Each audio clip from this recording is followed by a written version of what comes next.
To start these conversations off, I'm delighted to welcome a scholar activist who has meaningfully influenced the field of Black feminist history, UC San Diego Professor of Ethnic Studies and Critical Gender Studies, Dayo Gore. Good afternoon, everyone. Good afternoon. It's really great to be here today. I really want to thank the symposium organizers, Sarah Haley, Aisha Finch, Grace Hom, for inviting me to join such an amazing and stellar and beautiful sort of gathering of Black feminist thinkers and scholars.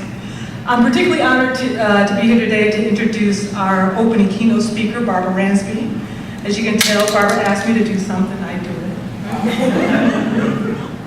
And in part that's because as a brilliant and insightful historian and a committed and principled activist, Barbara Ransby has provided an inspiring example of Black feminist practice.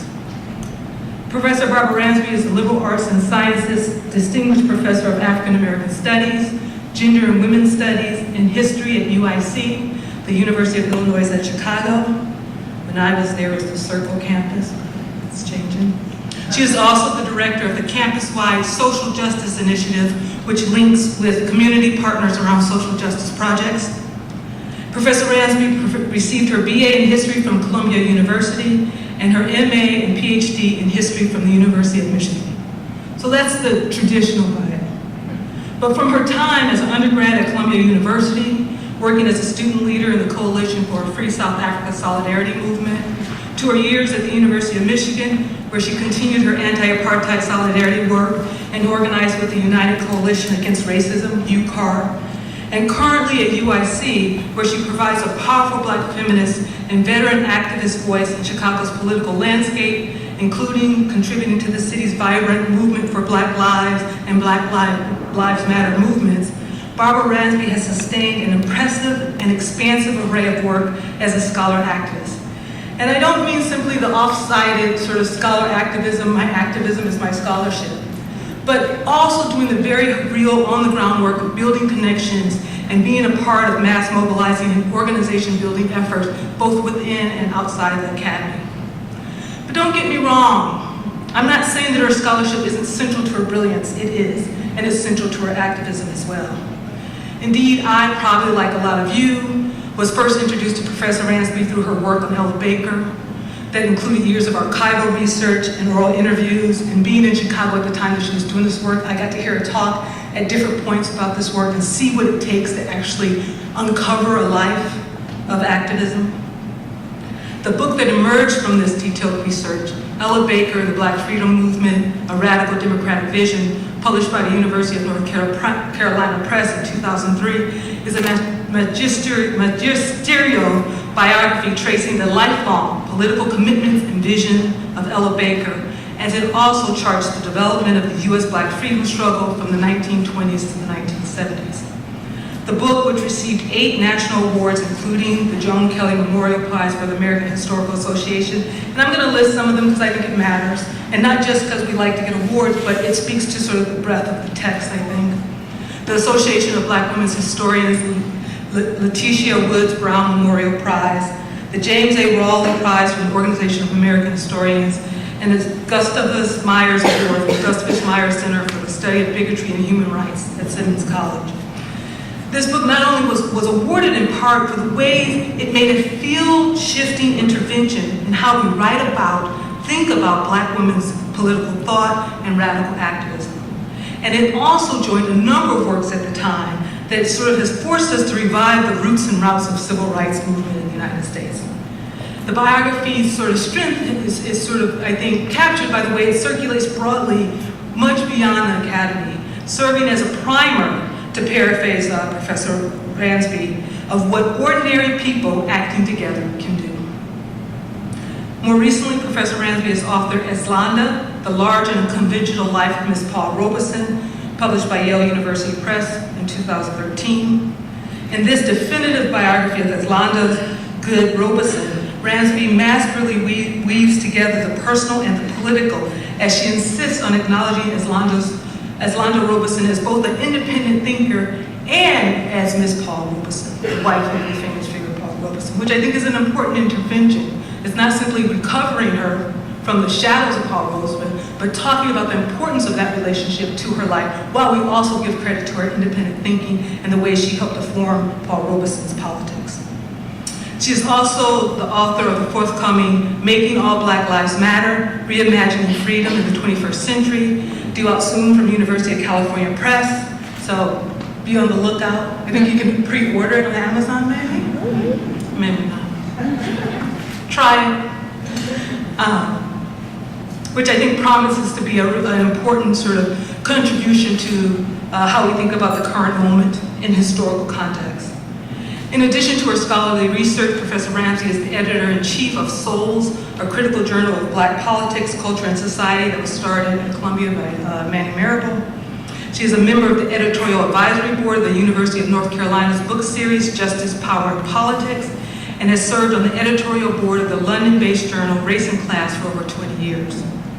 Her writings on social justice and organization building, such as the insightful and on-point June 2015 essay, Ella Taught Me, Shattering the Myth of the Leaderless Movement, which I think was an important intervention into thinking about the activism around Black Lives Matter.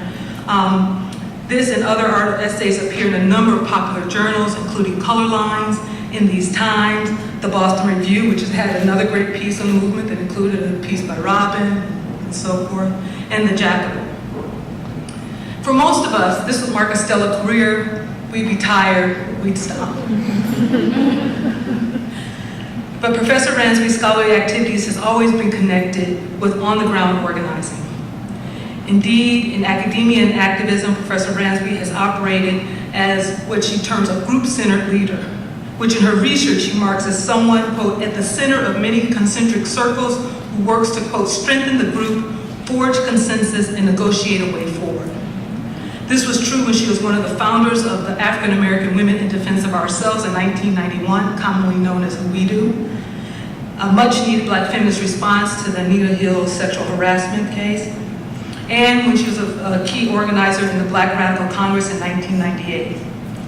It continues today, whether it's her work in pulling together Black scholars for Black lives, her role as a founder of Ella's Daughters, a network of women working in Ella Baker's tradition, her success in coalescing a dynamic group of scholar activists at UIC, or her position as newly elected president of the National Women's Studies Association. I can honestly say that I and my scholarship has been transformed by Barbara Ransby's sort of modeling of the scholar activist and practice of group-centered leadership.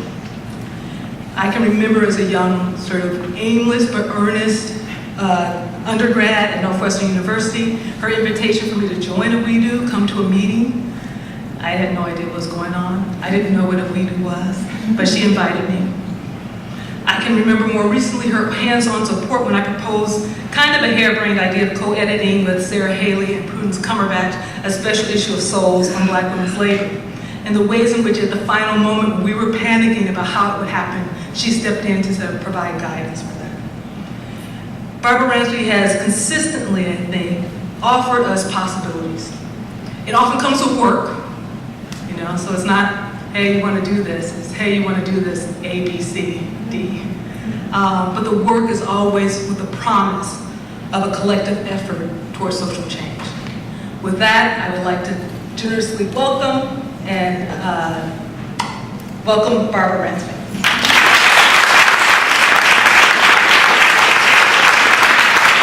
Thank you for that wonderful, generous introduction. I really appreciate it. And I'm so happy to be here. I want to thank, of course, Sarah Haley, Grace Hong, and Aisha Finch for inviting me to be here. And all the folks who did the behind-the-scenes logistics, Tricia Park, Francis Saunders, and others. And I learned Sarah is responsible for the lovely graphic that's on our folders. So, multi-talented sister, thank you so much. I am a committed secularist, but this week I really feel like I've almost died and gone to Black feminist heaven. Earlier this week, I was at a conference at Smith College. It was a celebration for the journal Meridians and a celebration of Paula Giddings. And there was just an array of amazing young scholars and scholar activists doing all kinds of fantastic work. And here I am again this weekend, here to be in the presence of Kimberly Juanita Brown and Simone Brown and Marcia Chatelain, who's working on a really exciting project with me, which I'll say something about later. Erica Evans, Edwards, Tanisha Ford, Kara Keeling, C. Riley Snorton, my dear sister Eula Taylor, and Lisa Z. Winters. And of course, we're all looking forward to Catherine McKittrick's keynote tomorrow night. But I'm also always delighted and inspired to be in the presence of my beloved colleague and comrade, Robin D.G. Kelly, who has conspired with me on many things. To top it all off, I walk into my hotel, and who do I see but Fran Beal? So that really made me feel like I was in a special place. I have to also acknowledge some old friends who've been in struggle with me and in community with me, who I was so happy to see here. Professor Fran Wilson, Professor Regina Harris, and Professor Regina Freer and Professor Cheryl Harris. So I feel like I'm really with family in very special ways.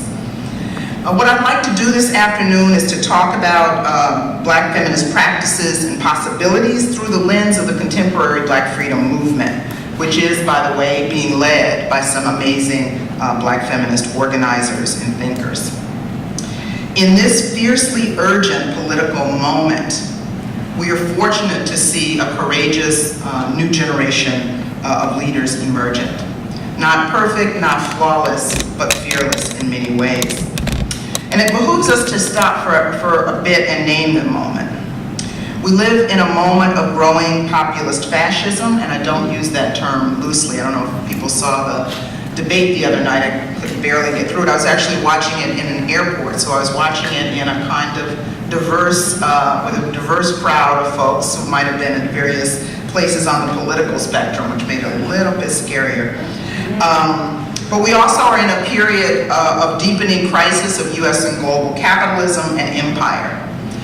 One that has witnessed unprecedented wealth disparity and produced military quagmires that have devolved into violence and chaos, pushing some 65.5 million people into the gut-wrenching status of global homelessness.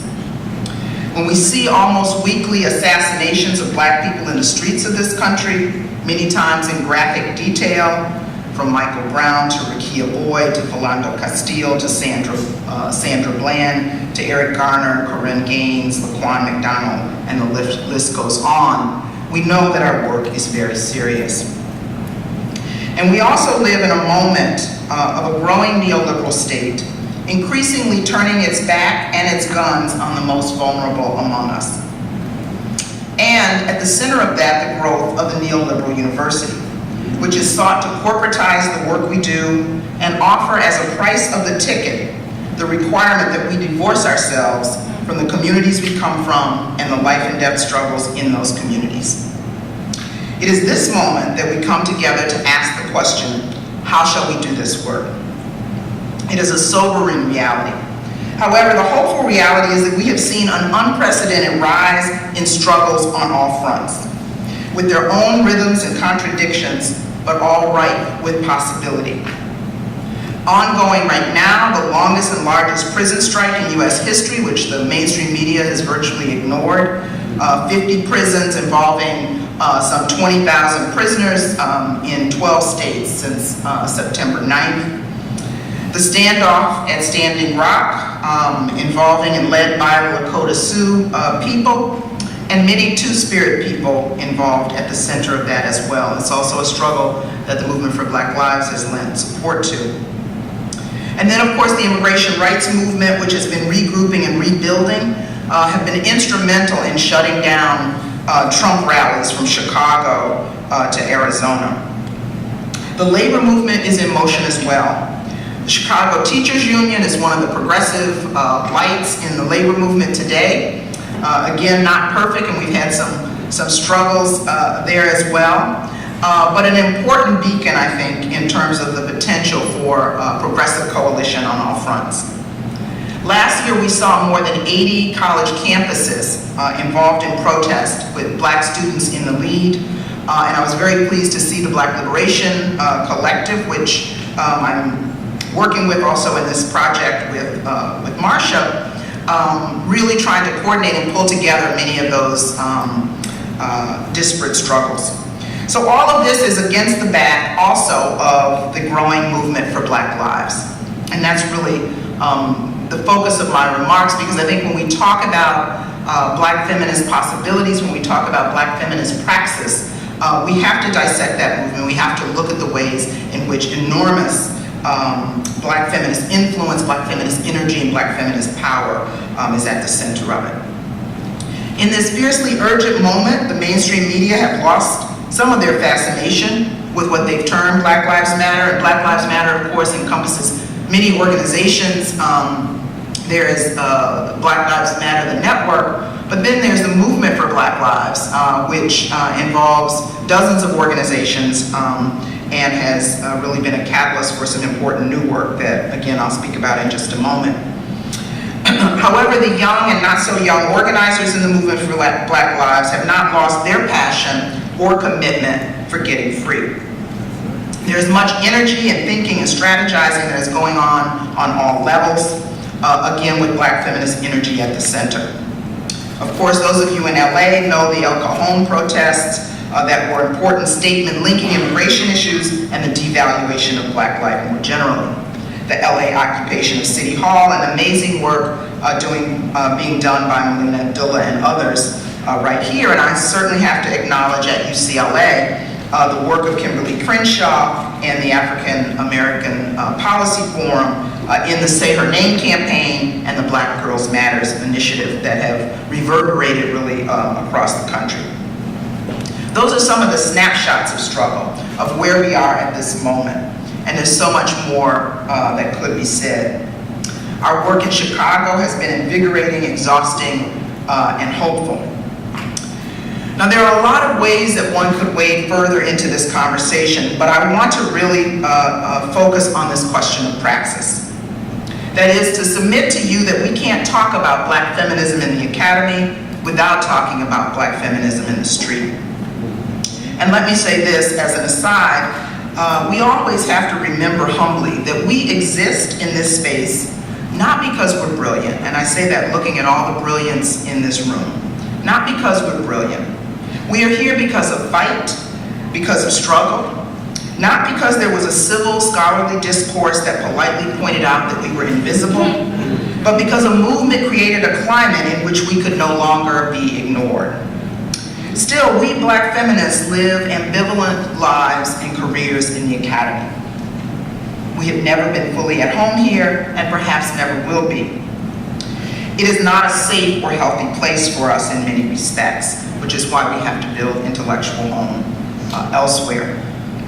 I'm reminded here of Ursula Orr at Arizona State, assistant professor of African American Studies, who in May of 2014 was jogging across campus, was assaulted by a police officer, handcuffed, thrown to the ground, humiliated in the middle of the street. The charge was jaywalking. Or more recently, Imani Perry at Princeton, arrested, harassed, and handcuffed to a table after a traffic stop related to parking tickets.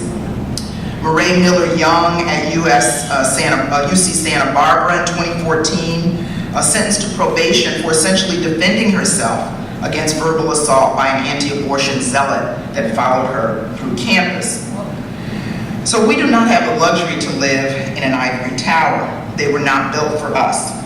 There are no rooms for us there, even when those institutions give us professional titles. Let us remember they are not our intellectual homes. I want to talk about building intellectual home, but we have to talk about the work we do, the way we do it, and who, with whom, and for whom we do the work. For example, I think a lot about archive. Traditional archive is not simply the documents we find in special collections and museums and libraries around the world. We have to also think of the archive in the making, the police records, domestic violence reports, newspaper headlines that chronicle and cover up state-sanctioned violence and state violence that impacts Black people daily. There is also the archive being produced by movement. The documents, demands, concept papers, and even Twitter debates among political actors known and obscure. The second thing I think a lot about is epistemology. How do we know what we know, and how do we validate certain biases in terms of epistemological constructs by virtue of being a part of the academy? Some graphic examples of that bridge academic and activist worlds, of course, are the Flint water strike. Women, poor women, Black women in Flint knew there was something wrong with the water, right? They looked at the water, they bathed their children in the water, they cooked food in the water, and they were telling people, there's something wrong with this water, look at it, right? Their experience was a reservoir of knowledge that defined that problem and diagnosed that problem long before experts and reports came along to offer evidence that the authorities were finally forced to confront.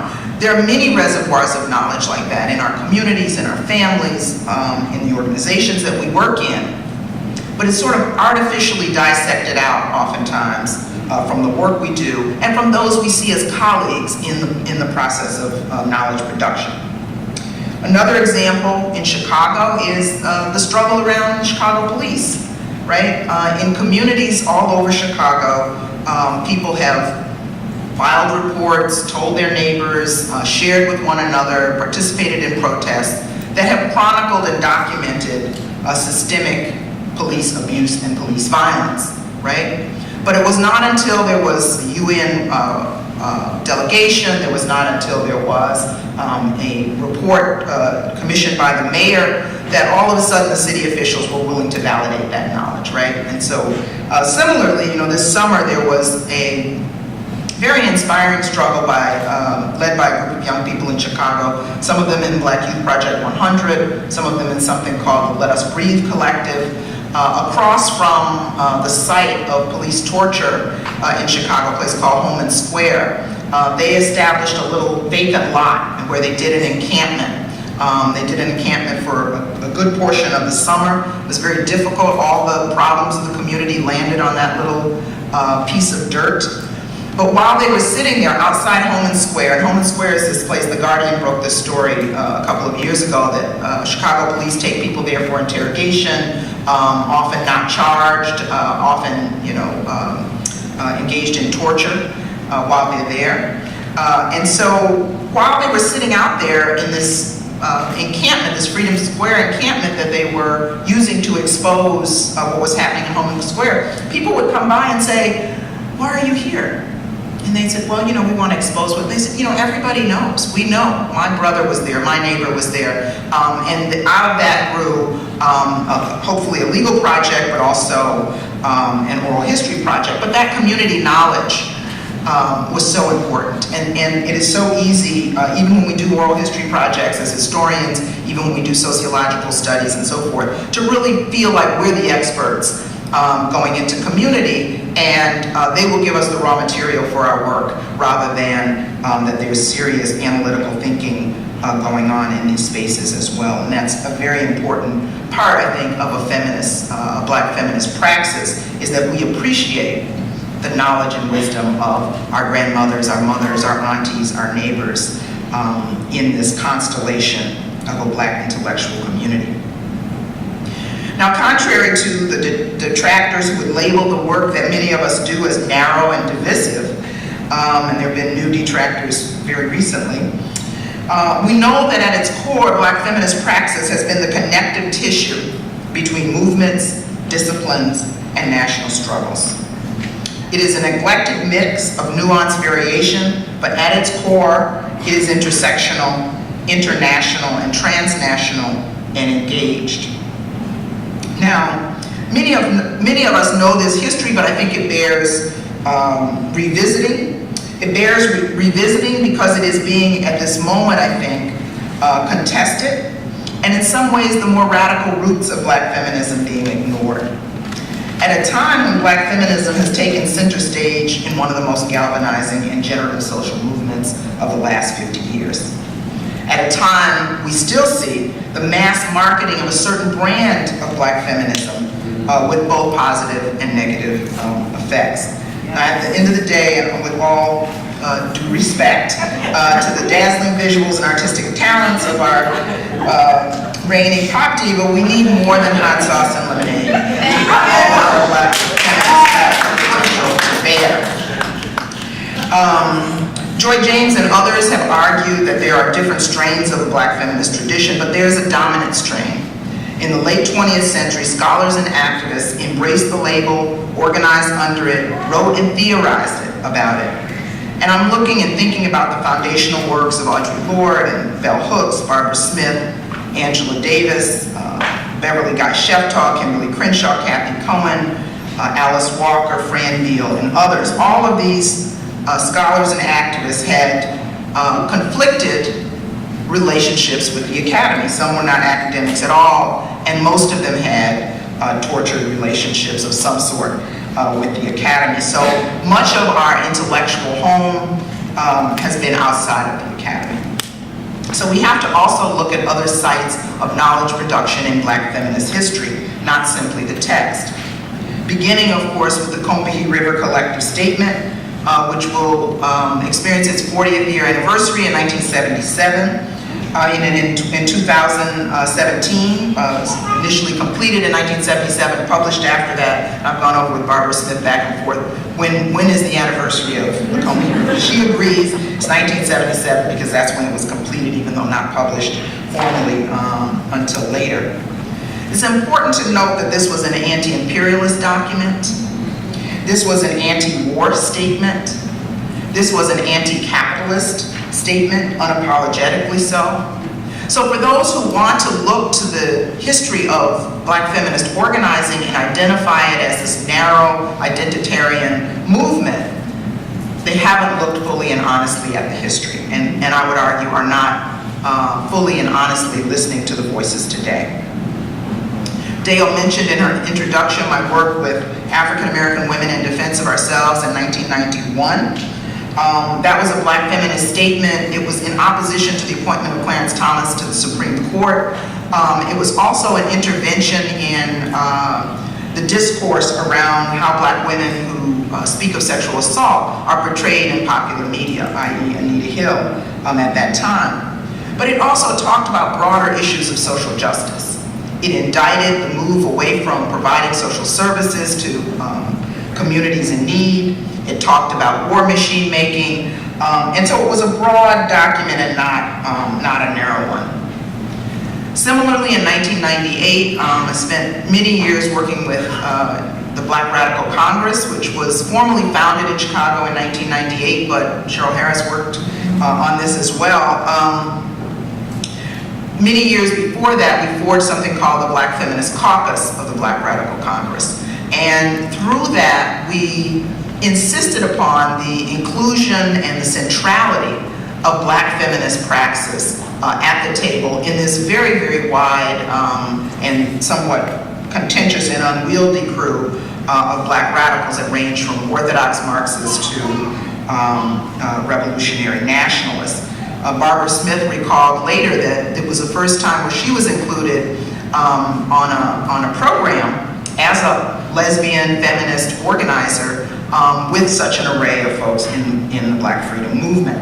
But what I want to add about that story that often gets left off is Black Radical Congress emerged in direct opposition to the Million Man March, which had happened in 1995. So it evolved and emerged, especially for those of us working in Black Feminist Caucus, as a response to a pro-capitalist, patriarchal, homophobic sort of pitch for leadership, political leadership in the Black community. Another intervention that I was involved in was Ella's Daughters, which was founded at the U.S. Social Forum in Detroit, and really had a short lifespan, but in the course of that lifespan, I think really envisioned how Ella Baker's teachings and life can influence the work that we do. It was primarily women of color, And one of the things we committed ourselves to was transnational solidarity. And it was really out of my work and collaboration with Ella's Daughters that I began plans for it was initially going to be a Black women's delegation, evolved into a women of color delegation to Palestine. Later partnered with Rabab Al-Dahadi and others to make that happen. It was a historic delegation. Angela Davis was a part of it, Beverly Guy-Sheftall, Premilla Nadasen, and others. And that was in the spirit of Black feminist internationalism and transnationalism. And similarly, the document that's just come out, the Vision for Black Lives, produced by a United Front, headed by the Movement for Black Lives, including many groups. The issue that they have gotten the most flack on has been, I know this has been debated on this campus, is the issue of Palestine. In true black feminist organizing tradition, they have not backed down from that position, have held fast to it and see it as really a matter of critical principle. Now, I also want to say, in part of doing a little bit of genealogy in describing what I think are some of the antecedents to the contemporary moment, I want to mention Insight, Women of Color Against Violence, and Critical Resistance. Two organizations that had powerful Black feminist leadership, but sometimes get left out of the chronology of Black feminist organizing because they were not exclusively Black organizations. But in terms of Angela Davis's contribution to the language and our understanding of the prison industrial complex, and her leadership around envisioning an abolitionist strategy for organizing, the Movement for Black Lives owes an enormous debt to both of these organizations in terms of both language and framing and a praxis that preceded the work that's going on now. I want to also say parenthetically that when we look back at the movement, the Black radical movements of the 1960s and 70s, we see a kind of institutionalization on three levels. That is, the radical forces of those movements really became contained, and I use that term very deliberately, and I'm navigating that in my own work all the time, but contained in three ways. People went into the left wing of the Democratic Party, which one might say that wing has now been amputated. But people went into the nonprofit and NGO industry, and people went into the academy. And there was a price of the ticket in each of those cases, right? There are restrictions and rules and a confinement in terms of the work that goes on in all three of those spaces that I think has been a challenge for many of us in the decades since. So let me return my attention to this question of the Black feminists in the streets. I want to reiterate that the real feminist intervention in this political season is not Hillary Clinton's presidential campaign, but the Black feminist leadership that has galvanized the movement for Black lives and has had such far-reaching effect.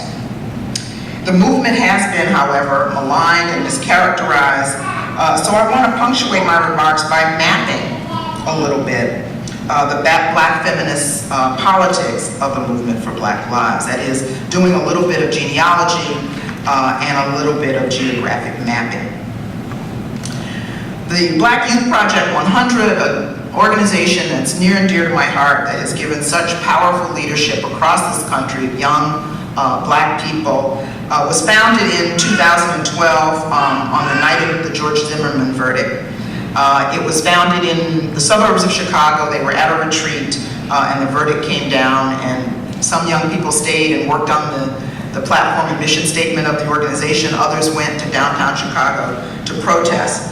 But it's significant to note that it was midwifed into existence by Black feminist scholar and LGBTQ activist Kathy Cohen. Its first paid staff was Charlene Carruthers, a 30-year-old Black queer organizer from Chicago. And the group's founding statement was explicitly that they organized through a Black queer feminist lens. The three founders of Black Lives Matter, hashtag Black Lives Matter, and later Black Lives Matter Network, are three Black women, two of them queer, all three of them feminist, who created a hashtag, a platform, and then a network, and have been really at the center and been in some ways the public face of the Black Lives Matter movement. The Dream Defenders in Florida, who became emblematic of the early protests demanding justice for Trayvon Martin, were not initially feminists, but they evolved in this political ecosystem as a pro-feminist, explicitly anti-homophobic organization that is increasingly foregrounding the importance of trans organizing and the leadership of trans people in the movement. It is a youth-led movement that has not fetishized or reified youth or rejected movement elders. It is a movement that has rejected some political traditions and embraced others. That is emphatically rejecting a top-down, male-dominated leadership model. It is the first time anywhere that a broad-based social movement, not limited to issues of gender and sexuality, is being led by an unapologetically Black feminist organizers, again, many of them queer and trans. It represents a decisive blow, if not a fatal one, to the politics of respectability. That is the patriarchal, pull up your pants, comb your hair, politics of Black liberalism that have been roundly discredited by this movement. The tradition that would have kept Bayard Rustin in the closet while still exploiting his skill and brilliance no longer occupies the center stage of Black political life. Two recent documents are important in mapping this movement, and they are not perfect. I was honored to make modest contributions to both of them, but they are nevertheless radical, sharp documents, as Robin Kelly wrote eloquently in the Boston Review. One is the Vision for Black Lives. Over 50 organizations participated in this collective process of coming up with a very, very broad document, in part in response to the charge that the movement was protesting, knew what they were against, but didn't know what they were for. And that, anyone who's ever participated in a process like that is not an easy one. Everybody's not on the same page. Everybody's not even defining terms in the same way. And somebody's bottom line is somebody's, I'm never gonna go there. So there was a lot of work that went into that, a lot of very methodical, I would say group-centered organizing that went into producing that document with enormous breadth. And if you haven't read it, I encourage you to do so. An important document that preceded that was Building Black Futures, one of the two policy documents that Black Youth Project has put out. It talked about low-wage workers, it talked about the fight for 15, it talked about a whole range of issues that in no way can be defined as narrow or exclusive. And of course, some of you who are following these debates, there have been some pretty scurrilous criticisms recently, arguing that the Movement for Black Lives is simply a brand, that the Movement for Black Lives is about a press conference, that the Movement for Black Lives is not about serious organizing. I even saw a former, a Panther veteran gave an interview recently saying, there's no connection between the Panthers and the Movement for Black Lives. We were in the street and we were confronting the cops, and I don't see them doing that. Well, one doesn't have to look very far to see militant actions followed up by pretty savvy organizing that has happened in every region of this country over the past 4 years. Now, there are groups that we see out front in the Movement for Black Lives, but I have been also very inspired, particularly with my Black feminist sensibilities, by those organizations, those formations that are in motion right now that are not out front. These are the groups that have been the sort of elevators of the movement, the behind-the-scenes forces that have steadied and reinforced and coordinated a lot of the work. They remind me of what sociologist Alden Morris refers to as the halfway houses of the movements, the Highlander folk schools of our day. One of them is a small collective called Blackbird, which began as a team of 3 well-positioned activists from Brooklyn. They are deliberately behind the scenes and under the radar most of the time.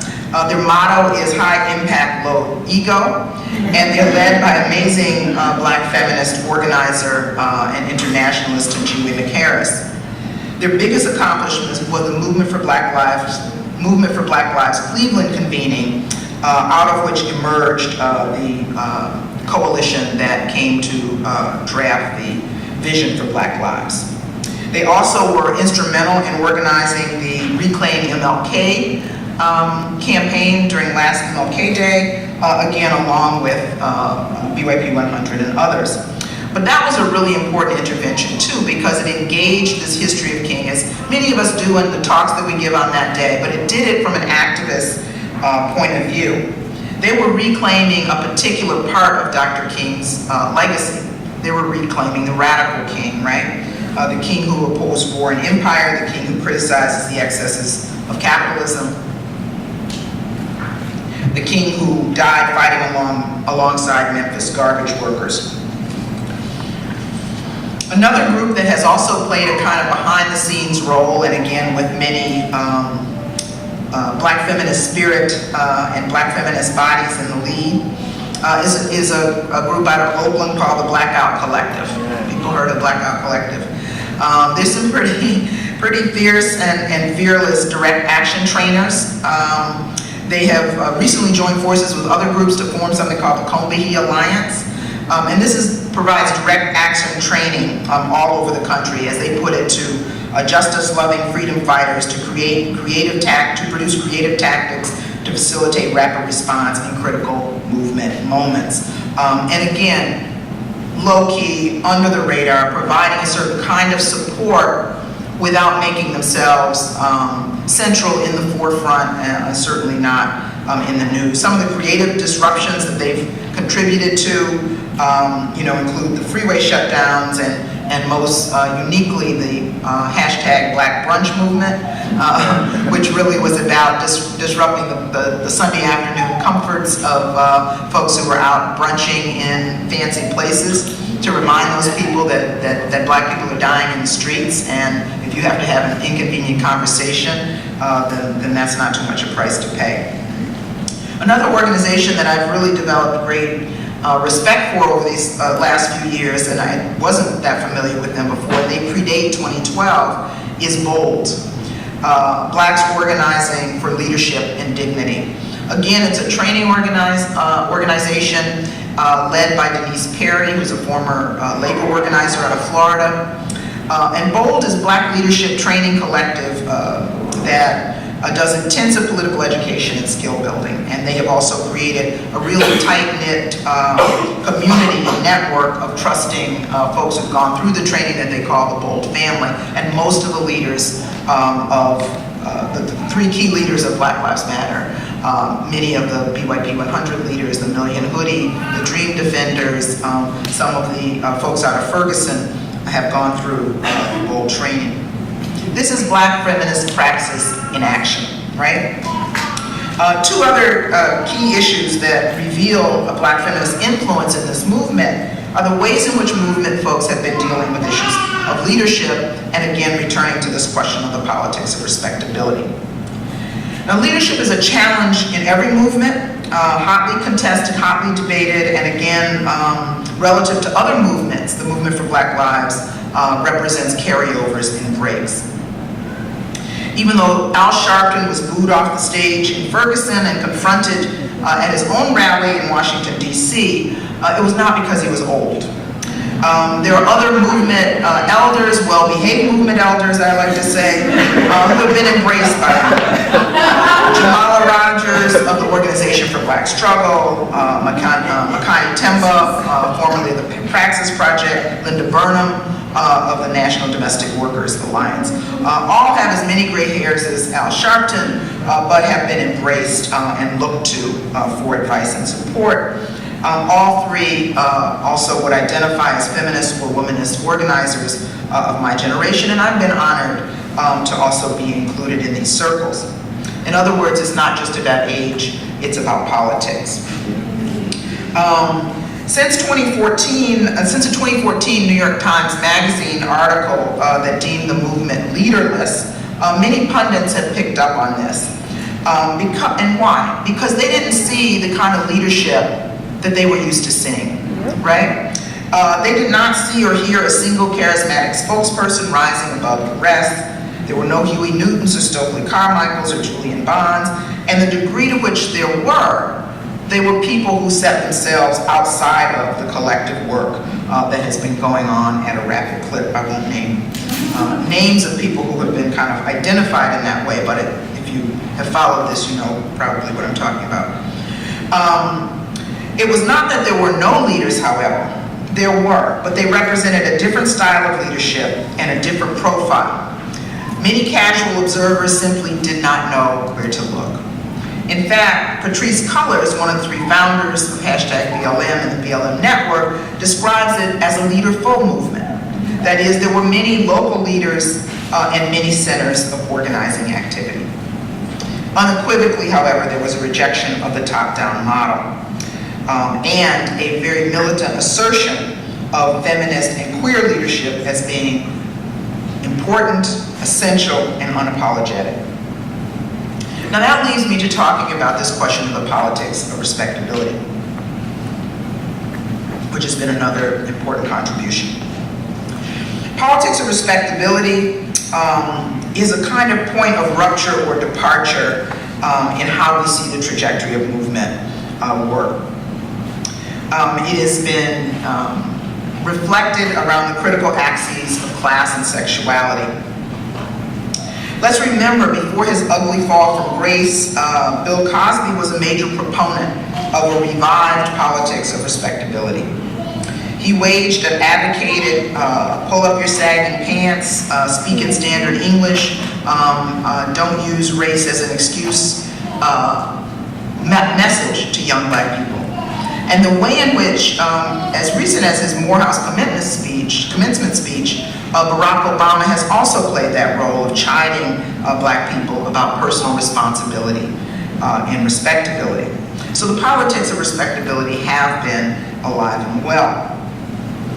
One of the distinctive features of the current movement has been an adamant refusal to succumb to the politics of respectability on a number of levels. The open embrace of a progressive and radical view of sexuality has been one aspect of that, but it has also been the ways in which the victims of police violence have been treated by the movement. It did not matter what Eric Garner was selling, what Rekia Boyd was doing, what Tamir Rice was holding. Those actions should not have been a death sentence.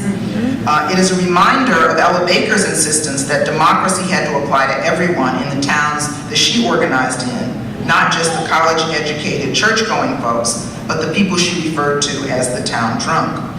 She told NAACP organizers when she traveled through the South in the 1940s, if you're not organizing to include and make central what she called the town drunk, then you're not really doing your work. And what she meant by that was don't create criteria by which criteria that people have to meet in order to be included in movement, in order to lay claim to rights. And of course, this is precisely how the current phase of the attack on black working class and the black poor has operated. It has been acceptance for some and targeted violence and exclusion and marginalization for others. So while some people in the movement have come from more middle class backgrounds, not all, by the way, and the profiles of many of the organizers is very interesting, and I'm always surprised to see people who haven't bothered to talk to, interview, be in struggle with, dismissing people as a bunch of middle class college students, which they are not.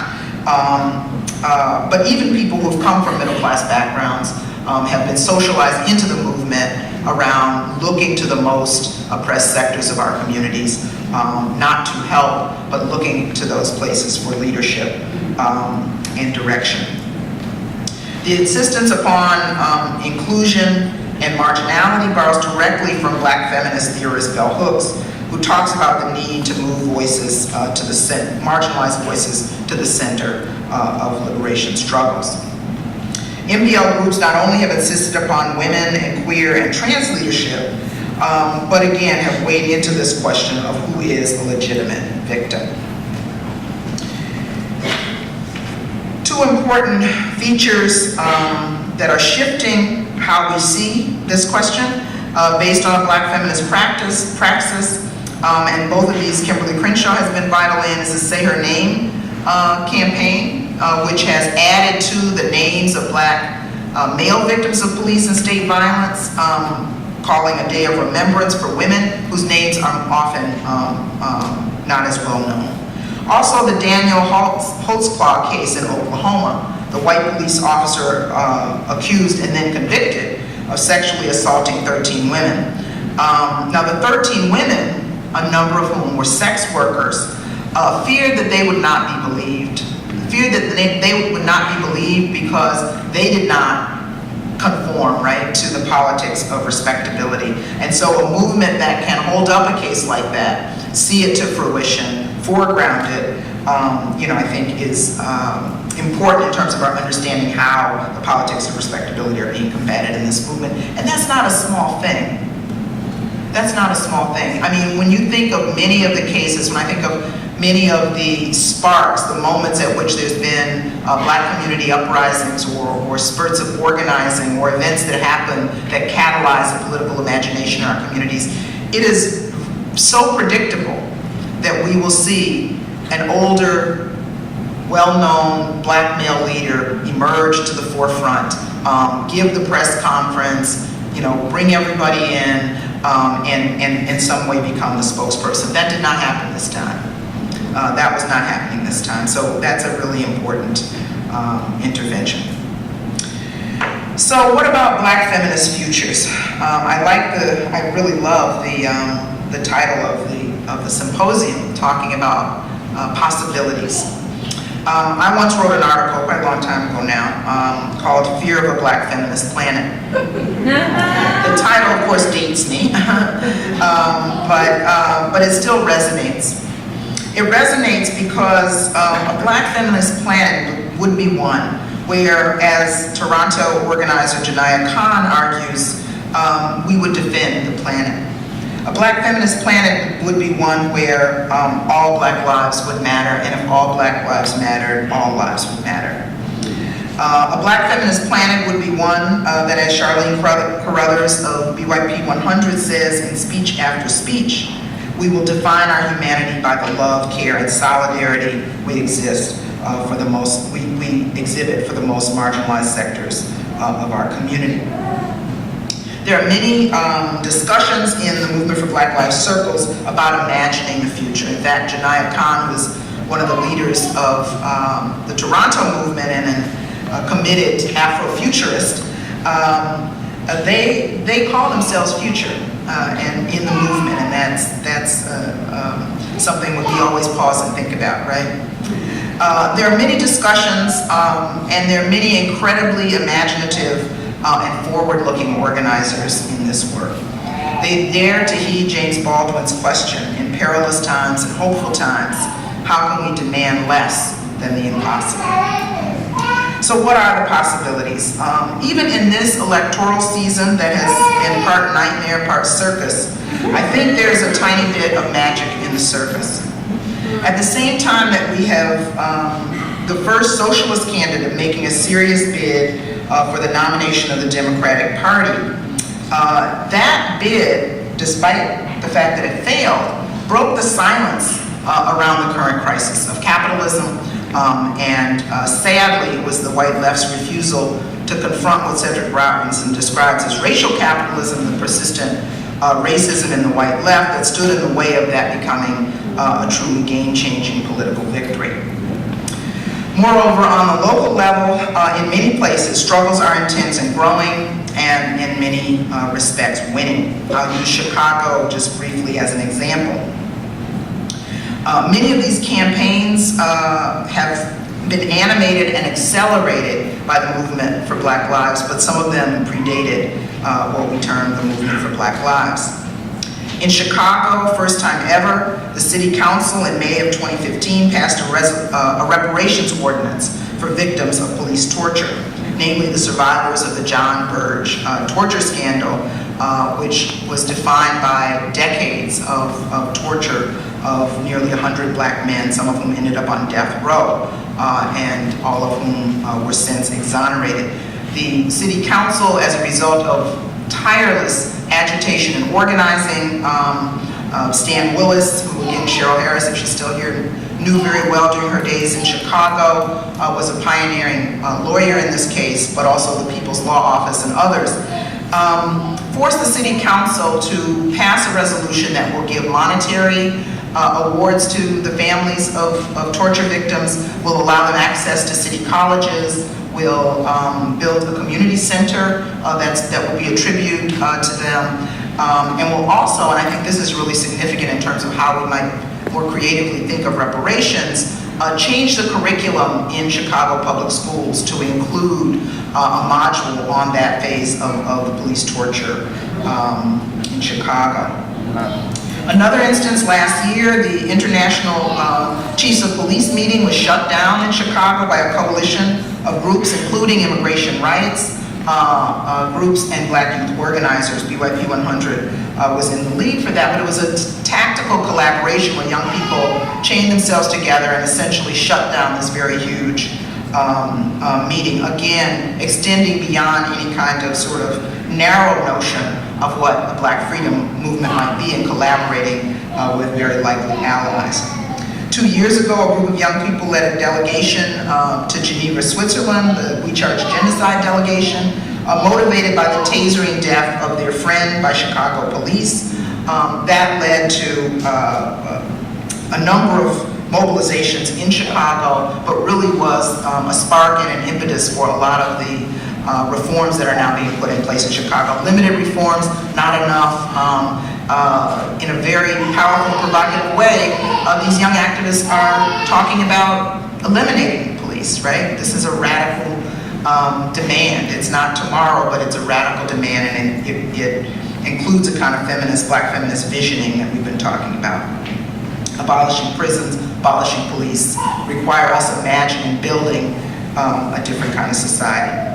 Another organization, Fearless Leadership by the Youth in Chicago, after a 2-year campaign, forced the University of Chicago, the powerful University of Chicago, to establish a trauma center on the south side of Chicago, which will serve as largely poor and Black communities. And again, this was motivated by their own experience of a young activist who was shot and had to be taken a long distance to a trauma center and didn't survive. And so many of his friends and comrades carried on this struggle and eventually forced, after many arrests and confrontations and petitions and so forth, the University of Chicago to make this concession. And this is a disruption in the neoliberal agenda of that institution on the south side of Chicago that has been so complicit in harming and displacing Black communities. Unrelenting daily protests also forced the mayor to fire the police chief, Gary McCarthy, and a similar parallel campaign ousted Anita Alvarez, who was the racist state's attorney who oversaw the Laquan McDonald cover-up in Chicago. So all of these were victories. I won't say they were small victories, but important victories on the local level. And as I travel around the country and talk to people organizing on the ground locally in different places, Chicago is not unique in that regard. I'll just end with 2 projects that I'm working on because, as Dayo said, I'm always recruiting. One is that I agreed to accept the presidency of the National Women's Studies Association, and that term begins at the end of the Montreal Convention, which is coming up next month. But in 2017, the conference will be in Baltimore. And the theme of the conference, which hasn't been announced yet, I don't think we've announced it yet, is Combahee at 40, Feminist Scholars and Activists Engage the Movement for Black Lives. Appropriate that it's in Baltimore, and we want it to not be an academic conference. We want it to be an activist conference. And we want all of you to be there. So I'm glad you're gonna all be there. The other project that I alluded to earlier is a new working group on reparations in higher education. This is a group that involves people from about 8 different schools. Marcia Chatelain joined us in this from Georgetown, but also Craig Wilder from MIT and Tony Bogues and Kathy Cohen. and we're also recruiting. And the idea here is to talk about reparations in both broader and narrower terms. That it's not only the federal government, and it's not only local governments that are guilty for the theft of black labor under slavery and for doing harm to black communities in the 20th and 21st century, but powerful institutions are culpable as well. And universities, the academy in general, has not only, as was in the case of Georgetown, directly benefited from slave labor, but have also participated in programs that have displaced and destroyed black communities and robbed people of both community and wealth in some pretty inexcusable ways. And so we want to research various institutions, but we also want to propose ways that universities can be accountable, understanding the role that they will play, and they do play and will continue to play, but to hold universities accountable, not just for the people who end up on their campuses, right, the students and faculty, but for campus workers, and also for those folks who are tracked into the prison system, right, our incarcerated and formerly incarcerated brothers and sisters who would otherwise, maybe be in a college classroom or be teaching in a college classroom. That universities ought to be responsible for that generation wherever those individuals might land. So that's a project that's ongoing, and in some ways it comes out of the Black Scholars for Black Life effort, and we would love to have more collaboration with all of you. And I should say it's an important characteristic of that work that student organizers are at the table. So it's not just academics figuring out, mapping out, but we have organizers at the table. So let me just close with a quote from someone who wasn't a black feminist, but from whom I derive some inspiration for my black feminist work. I want to close with a quote from C.L.R. James. And I'm reminded of this quote when I look at some of the asymmetry, some of the awkwardness, some of the 2 steps forward, 3 steps back that is endemic of the work that many of us try to do. But there's a beauty in that too. C.L.R. James said, "A revolution is first and foremost a movement from the old to the new, and needs above all new words, new verses, new passwords, all the symbols in which ideas and feelings are made tangible. The mass creation and appropriation of what is needed is a revealing picture of a whole people on their journey, sometimes pathetic, sometimes vastly comic, ranging from the sublime to the ridiculous, but always vibrant with the life that only a mass of ordinary people can give." And I would add that in these both perilous and promising times, my work and observations of the amazingly bold and fearless young black feminist organizers who are unflinchingly taking on the state at a time when the state apparatuses seem poised to be even more violent, truly blurs the boundaries between the ordinary and the extraordinary. Thank you.